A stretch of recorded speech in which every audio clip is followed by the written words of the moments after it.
Good afternoon, everybody out there in Chester County, Coatesville, and on my Facebook page. Doggone it. Coming to you live on a Wednesday afternoon is none other than me, Brother Fines, the host of City Town Talk. And ladies and gentlemen, I am so honored. I'm feeling so blessed. I'm sitting here with the mayor of Westchester, ladies and gentlemen. This is the only mayor I ever interviewed, too. The lovely, indescribable, none other than Lillian DeBaptiste. How you doing there, Miss I'm doing good, DeBaptiste? Big Brother Bonds. Well, you're looking well. You got the curls going with the hair. I get it. You look real nice. Almost looks like a romance girl. I'm not sure, but I'm telling you, I am so glad that we are together. And look at your beard. You've got a little white there now, man, sir. I never grew a beard all my life, and about 6 months ago, I said I'm gonna try it, and I can. I never thought I could, It looks but I pretty never really cool. tried. It looks Yeah, see, cool. You're so I'm trying to get it done. looking very debonair. But look, before we talk about what you're going to be doing during the MLK Fest, I want some of the people out here to know just who you are and what you're doing. And now, Okay. are you originally from Westchester? Well, actually, no. I was born in Louisiana. No. Yeah. Oh, check this out. I was looking at your name. I said that sounds like a French name. Is it? Well, the name is. Well, that's what I mean. Now, I wasn't saying you French, but I kept saying Baptiste. That sounds like a French name. Now, that's originating down there in the French quarters or whatever I've heard about New Orleans, and that's where it's from? The name is. Okay. I'll say the name is, from France. And Okay. through probably Haitian roots all the way up into Louisiana. hmm Okay. So you're originally from Louisiana. Where I was born in Louisiana, Uh-huh. not necessarily from there. I grew up in Westchester, though. Yeah, we came to Okay. Westchester right before school started because I did all of my schooling in the Westchester schools. So Westchester is the community I know. Wow, that is amazing. That's amazing. You have a large family? No, no, not large. I have two sisters, and my dad and mom, of Uh, course, and then I'm one of three daughters. One's a physician. One has had her degree in nursing and a lawyer and funeral director. So she's done a little bit of everything. So yeah, there's three of us. and you're a funeral director as well, or are you? I am a funeral director. I am 50 years licensed. Oh, whoa. Yeah. Wait, y'all do it all out there, huh? Well, we like to. we have we opened up in 2008 milestone events, so we have events so that we can be a part of many types of celebrations in life. And, All those milestone moments. well, that's a beautiful place. I did have the blessing to come out there and was taking some. That place is nice. Thank you. It was Y'all doing some major stuff, huh? a labor of love and a That's leap good of stuff. faith and a leap of faith when we did That it in is all right. 2008. That is all right. So look, so now, so you came up here. You're in Westchester.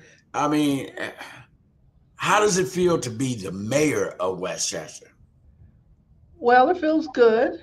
I've really enjoyed the last. I'm going into my fourth year as mayor, um, and so I really feel like it's a privilege to be mayor. Am I boring you? Was that a yawn? No, that was real stupid, wasn't it? Shut. Let me get off this screen so people stop seeing my face.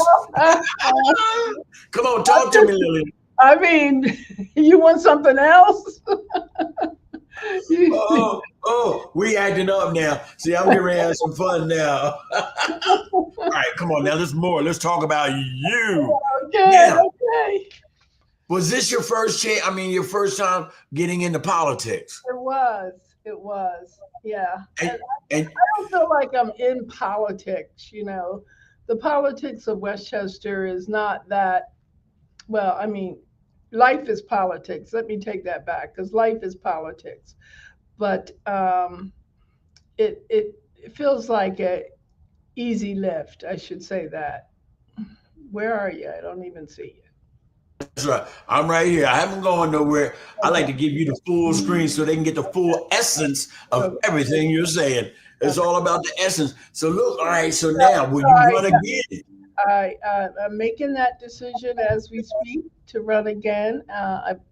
It looks like I will run again. I'm in my fourth year, and so this is the year I would have to run again because election time it comes around twice a year in May and November, as we know. And Hmm. so, yes, yeah, that's the Yeah. decision I've just How, made. how do you find the time to be mayor and all the other hats that you're wearing? Well, I find time because you surround yourself with good people and great people and people that really align with your values and what you're trying to do and stand in the gap. I have a good admin, as you may see her back here. Her name is Teresa Uh, Edie. She's great. And I have a wonderful funeral director that's family and part of our staff. So Elizabeth DeBaptiste. So she's third generation funeral director. So yeah, you do that when you have a village of people that really are working together.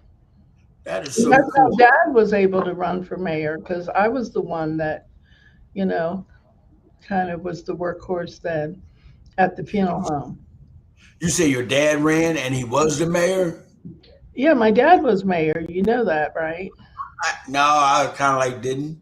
Oh, wow. Yeah, my dad was mayor from 1994 to 2002. Oh, y'all just own Westchester.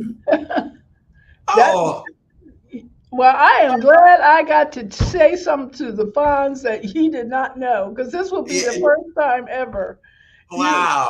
you didn't know something. Wow. But your I'm family, blown away you didn't know. because it seems like Westchester's so far away, and whenever I'm in your So company, far away. I know. It's like, whoo, wow. 10 miles. 10 but miles. Woo. nah, but whenever I'm in your company, when I could be learning something, you be hobnobbing, everybody be pulling at your coat, they want your attention and all that stuff. I said, I'll get my time, and now look, I got my time There right you now. go. Find out everything I can. You're Look, claiming your time. yeah, yeah, I reclaim. That's pretty good, pretty good. And you said you're not into politics. Oh, come on, that is so good. But look, ladies and gentlemen, before I talk to you out there, my viewers out there about what Miss, I don't even know what to call you. What can I call you? Lillian, Mayor? What would you like for me to call you? Well, I would say what you feel comfortable with, but maybe I really shouldn't give you that opportunity. I'll No, say no, no, you get ready to mess up. Lillian, Lillian, Lillian is what I use on a daily basis. It's how I answer. Well, that's what I'm gonna call. But see, you be acting up, but that's what I'm gonna call you, Lillian. Oh, Lillian. So now look. So my viewers out there, now this is a irregular time for me, Lillian. 3 o'clock. I'm never on. I'm always on at 8 p.m. So Okay. I'm gonna have to run. I'm gonna have to run this a couple times, but I want to make a couple of PSAs, and that is personal, specialized announcements. This weekend, ladies and gentlemen, starting on Friday to Monday, we're going to have our MLK Weekend Fest. All kinds of goodies, all kinds of stuff is going to be happening. We got people from colleges, Cheney, Lincoln University. We got youth panels. We got health panels. We got all kind of stuff. This is the weekend for you to come out, and it's going to culminate with the March reenactment of the Edmund Pettus Bridge. Now, come on, next Monday, we want you to come on out and walk with us. And Miss Lillian is going to be not portraying, because she's a woman and he's a man, but she will give us an overview about this gentleman named Bayard Rustin. And Right. little did I know, so this is something else I didn't know, come to find out she actually knows this gentleman. I So met her. now we're Yeah. going to sit back, screw our wigs on real tight, and now I want to hear Miss Lillian. Don't be giving me no one-word answers or nothing. I want you to run this thing down so our viewers know who this gentleman was, so we can spark their interest, so we can get them to come out this weekend.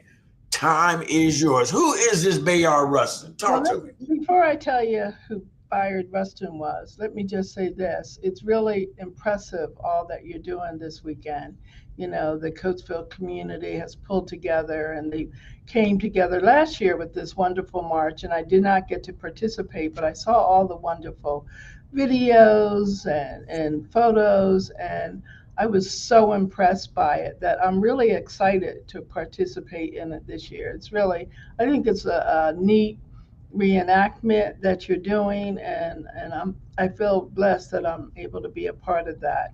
So, and I also want to put in my own commercial because this weekend on Sunday, if you're not doing anything, Sunday afternoon at 4 o'clock at St. Paul's Baptist Church, we do have the Pine Forge Academy Choir, which is a stellar choir. They're trained, they're disciplined. It's a high school choir that brings you the hymns, the spirituals of the church, along with present day, modern day music. So it's, you know, it's a real treat to be able to see them. They just performed last year at Carnegie Hall. So if you can come and bring a non-perishable item, great. So I'm finished. I'm finished my little commercial break too. But Bayard Rustin, to answer your question, Bayard Rustin was a brilliant man. He was born in Westchester. He's often referred to as the architect of the March on Washington that was held in August of 1963. He was the planner, he was the organizer, he just he worked out all the logistics. He was the strategist.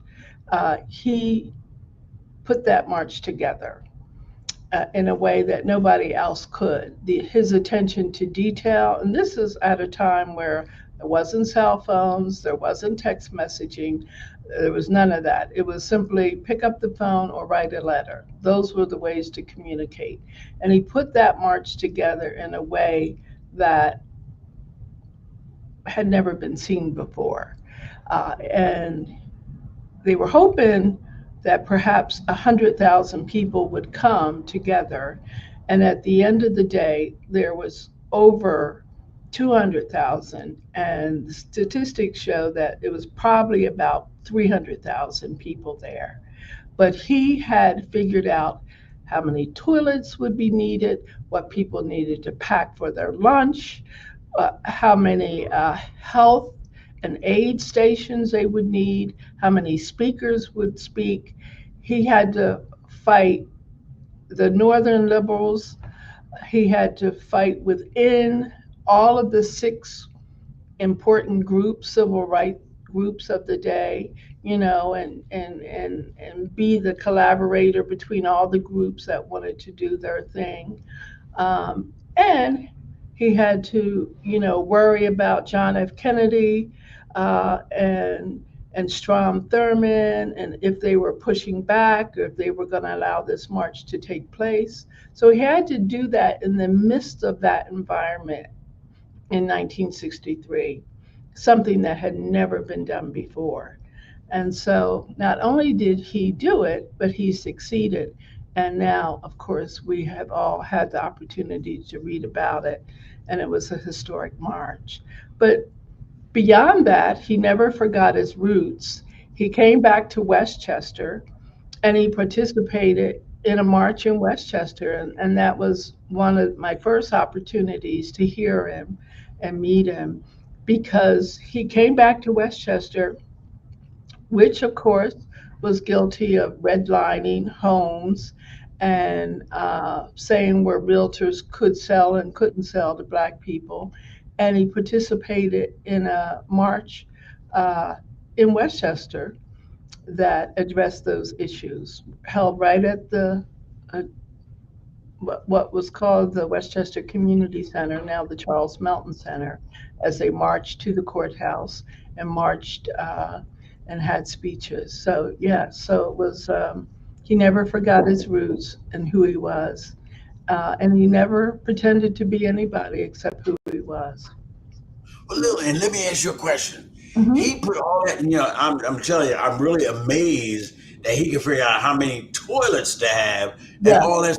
Where did he get his organizational skills from? That he did this like growing up or something? I mean, how did he do it? Well, he was one of the first, I would say, Renaissance men because he grew up in this Westchester. He grew up in the schools, went to, well, it was called Westchester High School. Now there's a Henderson High School, and it Mhm. was in a different location. But he played left tackle on the football team. He was a renowned singer. I mean, he toured with singing groups. He was a singer. He wrote poems.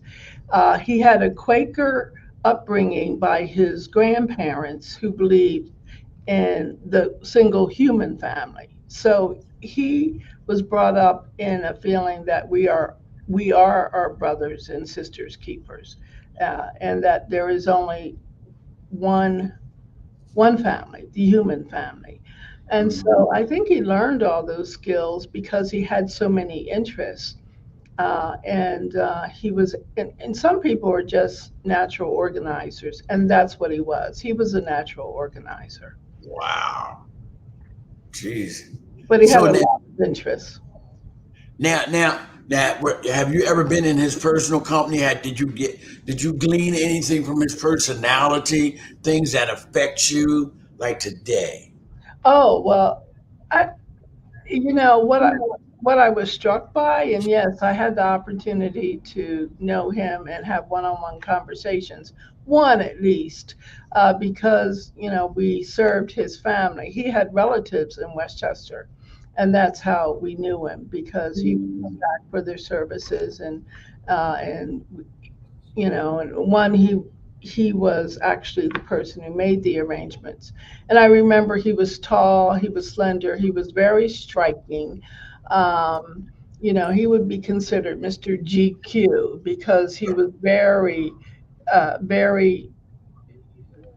dressed. He dressed, but not in a way that was flaunting, but very Mhm. subdued and dignified, and everything was tailored. And he had this two things I remember. He had this great carved walking stick, and he had this beautiful turquoise piece of jewelry, which is, I think, that may be the day I fell in love with turquoise jewelry because the ring on that man's finger was magnificent, and I love turquoise to this day. But and of course that shock of hair, and when I met him, it was going gray, and so, but he just had a dignified way of walking and talking. Uh, to people. So yeah, Now I did see the movie. I think it was well, you on must Netflix. see it. You must see Eh, it.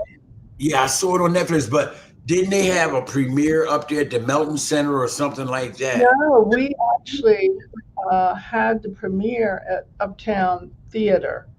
So Okay. we worked with. I was fortunate enough to work with the History Center, who really worked with Netflix. The movie was by Netflix, and Coleman Domingo was in it, and he played Bayard. And so the day they had the movie premiere in California, Hmm. we through Patchy at the History Center, she really worked with them. Uh, she was a part of our Juneteenth. At that point, that was the year we had a big Westchester Juneteenth committee that I had spearheaded and had some great participants. And two things happened. She was, with her connection there at Netflix, she was able to get us a personal message from Coleman Domingo to the group, to all those who came to the History Center to hear a presentation about Bayard Rustin. And included in that presentation was his personal message to us. And then she was able to follow it up, and we were able to have the premiere of Bayard Rustin's film the same day that it happened in California. So that was exciting in little old Westchester, PA. So yeah, Wow, wow. So yeah. look, so now, all right. Bayard had to deal with all those different organizations in the civil rights. Right. That had to be a daunting task because, from what I understand, all those groups weren't easy to get along with. As No, he far as had to deal with, CORE. He had to deal with the SCLC. He had to deal with the NAACP. He had to deal with Snake, uh, SNCC, absolutely SNCC, and he had to deal with the Randolph, A. Philip Randolph Institute for the, I think, the sleeper porters. I can't remember the exact name. In uh, addition to, and some of those people, you know, there is a saying that sometimes we're our own worst enemy, and some of those people intentionally marginalized him because of his homosexuality. And he was marginalized in the March on Washington by the president of the NAACP, Roy Wilkins, at the time. And so instead of them pushing Bayard Rustin forward, who did all the work, uh, they pushed Ray, Roy Wilkins forward.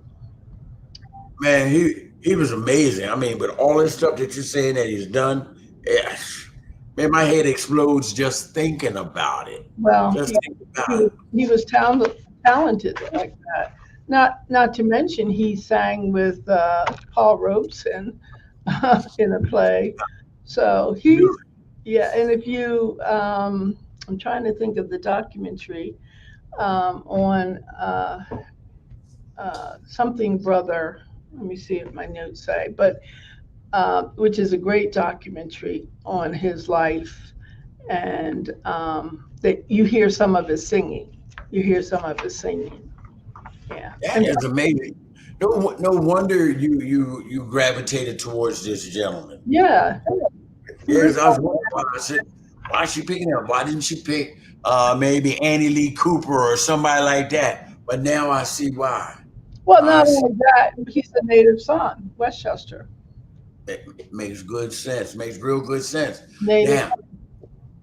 Now, now, for all my listeners, please do not forget this weekend, culminating on Monday. Come on out and let's do this March reenactment from the Edmund Pettus Bridge.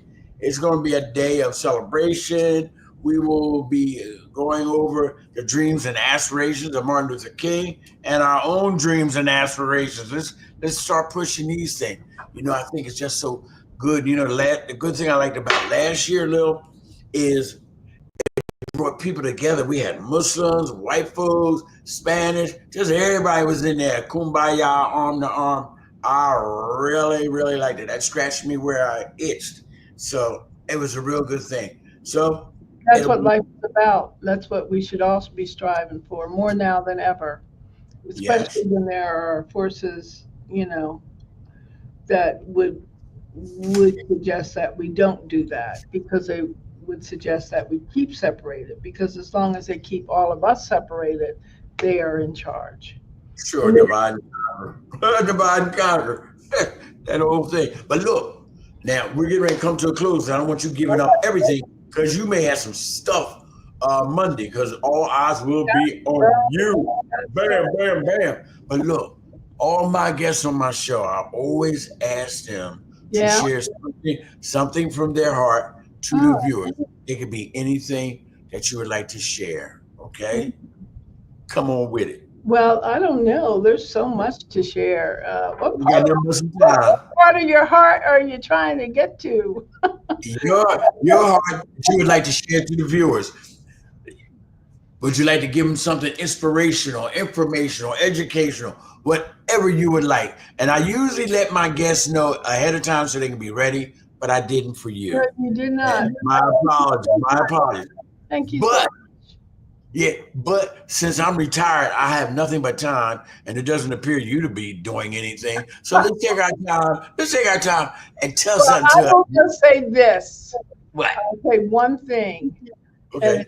it's the one line from Maya Angelou's poem, Still I Rise. They may write me down in history, but Mm, still I rise. And I think we all have to remember that no matter what anybody says about who you are, who they think you are, we still all have the opportunity to rise. If we have another day of living, we have another day to rise. And so that's what you have to carry with you, and remember that still you too can rise. Ladies and gentlemen, you heard her first from the mayor of Westchester, Mrs. Lillian L. What's the L for? Oh, Lillian Louise, named after my grandmother. I just like this whole name. I mean, it's got so much flow to it. You heard it first from the mayor of Westchester, ladies and gentlemen, Mrs. Lillian Louise DeBaptiste. I'll tell you, that name sounds rich, don't it? Sound like she got money. I was looking at her fingers the whole time she was talking. I wanted to see what kind of ring she had on. But that's besides the point. I don't have no rings like that. Just Mr. one Lillian, ring. I want to say thank you. It's been a plum pleasing pleasure, as Les Brown would say. And I am truly honored. And just thank you. And looking forward to seeing you Monday, Lord willing. How about that? I'm looking forward to that too. It's going to be an exciting day, a great day. All right. Thank you. Get out here. Thank you all of you who've organized that event. Thank you for Coatesville, because Coatesville's rising too. That's what I keep telling. Oh, you know, we created that. Hey, we created that saying. NCDC. I know you did. I know you did. That's yeah, we did. And the funny part is, I read. I know. The funny part is, we came up with that in Downingtown's office. I don't know if the mayor had an office, but Josh Maxwell took us in a room and we all said, what are we going to say? What are we going to do? And we came up with that. So look, God bless you. Take care. And Miss Lillian, see you Monday, okay? See you Monday. I'm going to kick you off now. Bye-bye. Yeah, bye-bye. Woo, that was a good one. That was a good one.